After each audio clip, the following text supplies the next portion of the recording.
Isang magandang hapon po sa inyong lahat. Ito na naman po ang inyong Kuya Attorney Noel na muli magbabahagi ng kaunting kaalamang legal. Kamustahin ko muna yung aking mga subscribers. Tayo po ay going to 127,000 subscribers na. Parami tayo ng parami. Yung aking mga viewers at yung mga bago pa lang napapagawi dito sa aking channel. Sana'y mawili kayong manood nitong aking mga vlogs.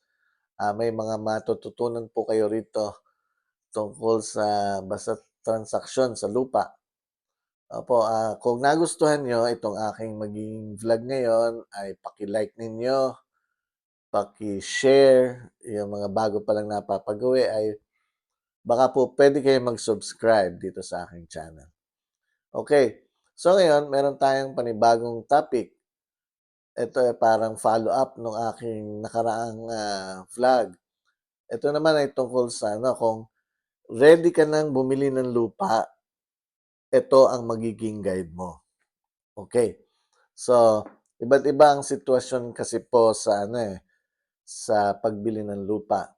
Unang-una, kapag ang seller mo ay siya ring mismong owner ng lupa, medyo mas maliwanag ang sitwasyon na yan. Halimbawa, mag-asawa, seller mo, sila rin ang nakalagay sa titulo. So, mukhang walang problema yan.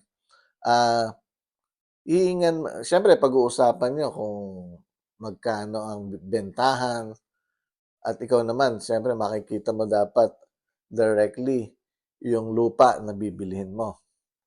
At kapag kayo ay nagkaroon ng ganong yung pagkakaunawaan na, pwede ka namang as a buyer, pwede kang pwede mong hilingin sa seller yung kopya ng titulo niya na owner's duplicate copy na makita mo at payagan ka niya na kumuha ng certified true copy sa Register of Deeds.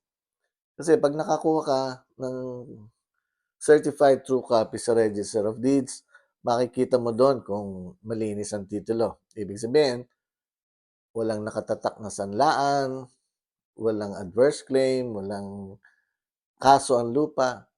So, pag nakita mo yung certified true copy at title at ang titulo ay yung naipakita na sa'yo. So, medyo safe na yan na bilhin ng lupa. Okay, ngayon kung nagkaunawaan na kayo ng seller mo, dapat kayong dalawa ay pumunta sa isang abogado at notaryo publiko upang magpagawa na ng deed of absolute sale. May kasama na rin yung acknowledgement receipt at yung special power of attorney para naman sa magta-transfer ng title kung hindi ikaw na buyer ang magta-transfer ng title mo. Okay. Dapat lang pag punta sa abogado, nakaharap talaga yung seller. Let us say mag-asawa, nandun sila at kayong buyer ay nandun din. Pipirma kayo sa ginawang deed of absolute sale at yan ay nonotaryohin ng abogado. Ngayon, yung bayaran naman, pag medyo malaking halaga yan, pupunta kayo sa bangko, tapos papasok mo sa account ng seller yung pera, and then after that, ite-turn over sa iyo yung mga dokumento. Sama na yung deed of sale na notaryado na, tsaka yung titulo, mahalaga. Wag tayong papayag na pag nakita natin may nagbebenta sa atin, Xerox copy lang ng title ang pinapakita. O pagkatapos yun pala, walang titulo. Ibig sabihin, lost title, mahalaga makita natin yung owner's duplicate copy. Okay. So, sa ganyan din, hindi pwedeng ang nakaregister yung mga magulang ang nagbebenta sa iyo anak. Buhay pa naman yung mga magulang, yung anak ang nagbebenta sa iyo. Hindi po yun pwede. Baka tayo maloko dyan. Sapagkat hindi naman alam ng mga magulang binebenta ng anak yung lupa nila. So, unang-una, kasi paggawa ng deed of sale, hindi naman puwedeng pumirma yung anak. Kailangan yung mga magulang ang pumirma kasi sila yung registered owner sa titulo. Okay. Ngayon, pangalawang sitwasyon, kung halimbawa naman, patay na yung mga magulang, sila yung registered owner, ibang dokumento ang ginagawa natin. Ang ipapagawa natin sa abogado kasama ng mga tagapagmana, lahat dapat ng mga heirs o ng mga yung anak ng mga namatay sa titulo, yung mga namatay na registered, sila ang registered owners sa titulo, ay dapat pumunta yung mga heirs sa abogado, notaryo publiko, para magpagawa ng extrajudicial settlement of estate with sale. Haharap doon ng mga heirs, haharap din tayong mga buyers. Pag nagawa ang dokumento, pipirmahan ng mga tagapagmana, pipirmahan din ng mga buyers. So, yun, pag nakuha natin yung dokumentong yan, magagamit na natin yan pagpapalipat ng titulo sa pangalan natin bilang mga buyers. Yung iba nagpupunta sa barangay, hindi po yun hindi yun ang required ng batas na dokumento, yung kasunduan sa barangay para mapalipat mo ang titulo sa pangalan mo. At hindi talaga yun ang required na document ng batas sa ganyang bentahan ng lupa. Kailangan isang deed of absolute sale o extrajudicial settlement with sale na pirmado ng mga parties, nakaharap sa abogado at notaryado. Okay. So, ayan dalawang sitwasyon na yan. Pangalawang sitwasyon na yan. Merong pag minsan hindi na isasama yung isang heir o tagapagmana sa extrajudicial settlement. Medyo delikado yon. Kaya dapat pag ganyang EJS with sale, tayong mga buyer, sinasabi natin na tinatanong natin pilit ang mga seller kung o yung tagapagmana kung kompleto sila. Kasi kung hindi, maaaring maghabol sila yung deprived heir. Pag kasi yan nailipat ng titulo sa pangalan ng buyer, may nakatatak dyan na Section 4. Yung Section 4, ibig sabihin nun, within 2 years, pwedeng maghabol yung heir na deprived, na hindi na pasali doon sa extrajudicial settlement of estate. O kaya yung mga creditors ng pamilya, o kaya yung creditor na involved yung lupa, ay pwedeng maghabol dyan. So, kailangan masigurado natin sa seller natin, sa mga tagapagmana, walang maghahabol. Opo, ganyan po yung extrajudicial settlement of estate with sale. Okay. Pangatlo, usually, hindi kapag yung medyo malayo yung seller, gumagawa ng special power of attorney na nagde-delegate ng isang kamag-anak para siya ang humarap sa transaksyon ng bentahan. O kaya isang ahente na haharap sa buyer. Okay. So, yan, medyo hindi naman risky, pero hindi tayo dapat yung magkampante na magiging anong tawag dito, yung malinaw o walang problema ang magiging transaksyon. Sapagkat maraming namimiki ng SPA. Di naman marami. Merong mga nagfe-fake ng SPA.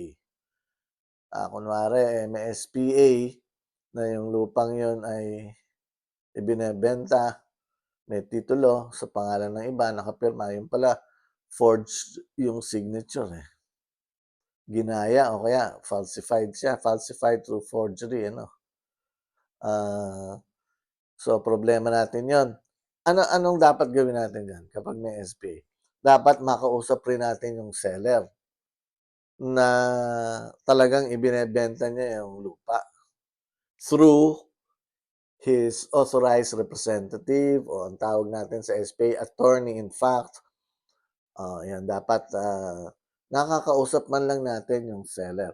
In fact, dapat nga ang mga seller kapag, magpapa mag-e-execute ng SPA para magbenta ng lupa, dapat ang nakalagay lang diyan ano, to transact, or negotiate the sale of a parcel of land registered in my name.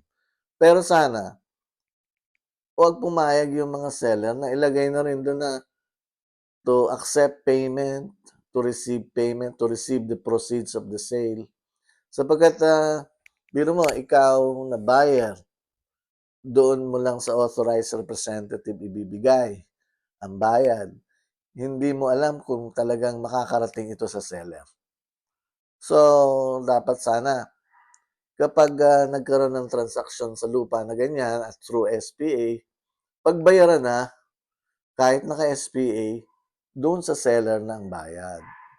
Yun lang representative ang nakipag-transact, nakipag-negotiate sa bentahan ng lupa. Okay, yung pang-apat na sitwasyon diyan, ang problema niyan kapag ang seller at owner ng lupa ay nasa abroad. Magiging problema 'yon sapagkat, ngayon kasi 'pag nasa abroad yung tinatawag na apostille, ah, nagpapanotaryo ng dokumento na SPA sa isang notaryo publiko sa abroad at yun ay pinapa-authenticate sa Secretary of State. Ang tawag nga ay apostille. Ngayon, kapag yung gano'n ang transaksyon ano, gano'n ang pinagawang SPA, 'pag pinadala naman dito yon, masasabi natin na talagang seller at owner ang nagpagawa nun. Gawa ng biro mo mag-aabala pa ba naman na pumunta sa notaryo publiko sa Amerika o kaya sa ibang bansa, kung anumang bansa, pagkatapos ipapa-apostille pa at ipapadala rito sa Philippines at dinedesignate niya ang kanyang mother, kapatid, o kung sino mang representative para makipagtransaksyon sa lupa.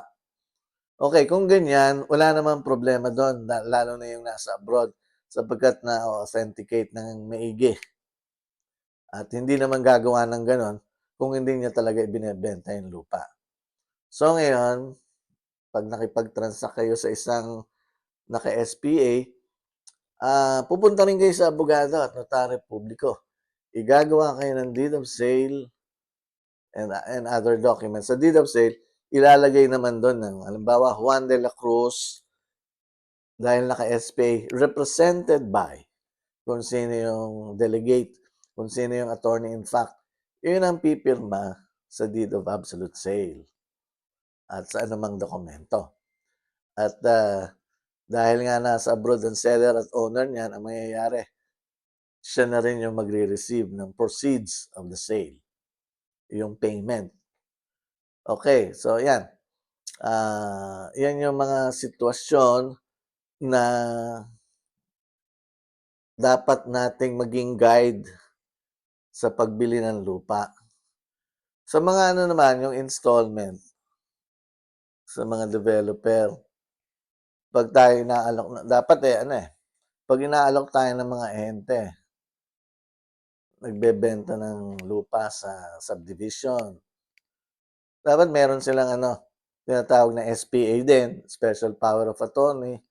Kung walang Special Power of Attorney, yung Secretary's Certificate ng korporasyon na nakalista dun yung isa-isa na mga representative nila para magbenta ng lupa. Medyo risky kapag may nagbebenta ng lupa sa'yo na hindi mo makikita yon, yung Secretary Certificate, yung Special Power of Attorney, at kung ano man authorization, board resolution galing sa korporasyon. Mahirap po 'yun. Kasi hindi natin alam kasi ang mangyayari niyan baka do'n na rin sa kanya tayo magbabayad, eh, baka hindi tayo o baka maloko tayo pagdating ng araw. Mas maganda kung halimbawa na may nagbebenta sa'yong ehente ng subdivision, nakikipag-transact lang sa'yo. Pero 'pag naayos na yung transaction niyo, ang payment, dinadala ka na niya sa opisina ng, developer, ng korporasyon. Walang problema po do'n dahil, makikita niyo ang opisina ng developer at, doon maaaring mag-execute kayo ng tinatawag na contract to sell, lalo na installment ang bilihan ng lupa. Gano'n naman ang nangyayari sa mga subdivisions, ano po. Okay, so 'yan, isa 'yan sa pagbili ng lupa. Contract to sell ang mahalaga o kaya yung tinatawag na conditional deed of sale. Dapat meron tayo nun na mapirmahan bago tayo yung magbabayad na ng regular sa sa subdivision developer. Okay, so ayan. Yan po ang puwede niyong maging guide sa pagbili ng lupa kung ready na kayong bumili ng lupa. Tandaan niyo lamang po 'yan, kung ako naman ay may kakulangan, at least 'yan, 'pag nasunod niyo po itong aking mga binibigay sa inyong guide, mga tips, ay palagay ko hindi na po kayo maloloko at magiging valid ang inyong bentahan ng lupa. Okay, so hanggang dito na lamang po. Marami pong salamat sa inyong lahat at magkita-kita tayong muli sa susunod kong vlog. Salamat po.